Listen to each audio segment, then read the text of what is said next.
সর্বোচ্চ আদালতের তরফে রিপোর্ট জমা দেওয়ার নির্দেশের পরই নির্বাচন কমিশনের প্রতিনিধিরা বৈঠকে বসছেন। হাইকোর্টের প্রধান বিচারপতির সঙ্গে বৈঠকে মুখ্য সচিব, মুখ্য নির্বাচনী আধিকারিক। এই বৈঠকে সিইও দপ্তরের অন্যান্য আধিকারিকেরাও।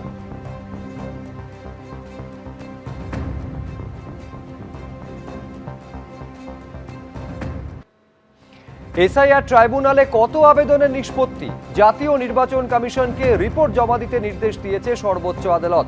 অধীর চৌধুরী মামলা করেছিলেন আর সেই মামলায় এই নির্দেশ দিয়েছে সর্বোচ্চ আদালত। 25শে অগস্ট রয়েছে এই মামলার পরবর্তী শুনানি।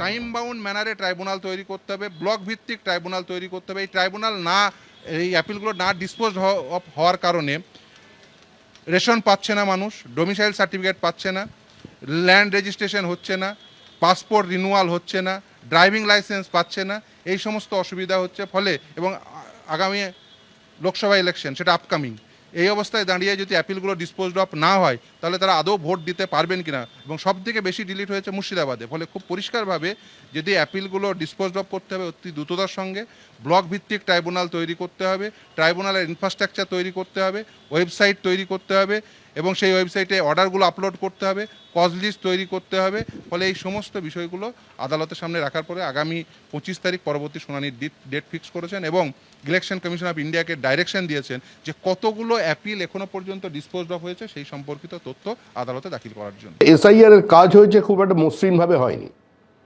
সেখানেও বিডিও অফিস ভাঙচুর হয়েছে, রাস্তায় অবরোধ করা হয়েছে, নিরপরাধ মানুষের উপর আক্রমণ করা হয়েছে বিজেপি কর্মীদের হাত থেকে, এমনকি বিজেপি বিধায়কদের কাছ থেকে ফর্ম কেড়ে নিয়ে সেখানে আগুন লাগানো হয়েছে।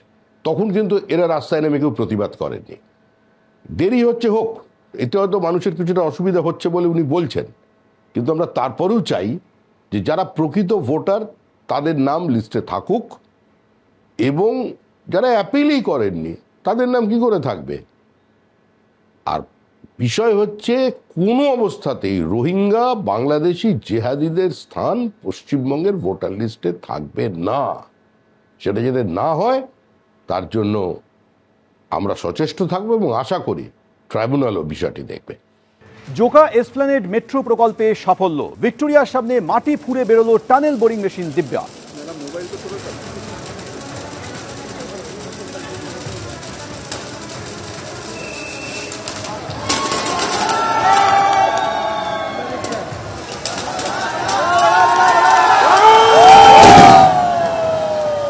অরিত্রিক ভট্টাচার্য আমাদের সঙ্গে রয়েছে। অরিত্রিক, গত মাসে জুলাইয়ে সুড়ঙ্গের কাজ শেষ করেছিল দুর্গা, আর এবার দিব্যার সাফল্য।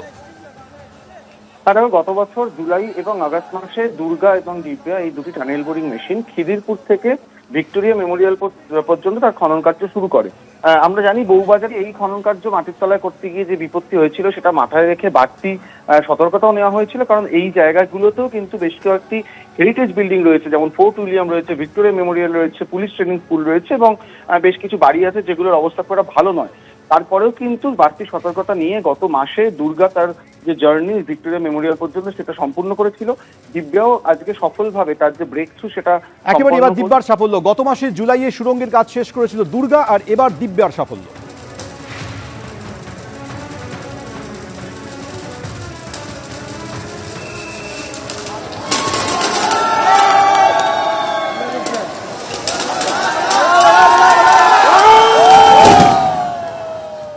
এবিপি আনন্দ, এগিয়ে থাকে, এগিয়ে রাখে।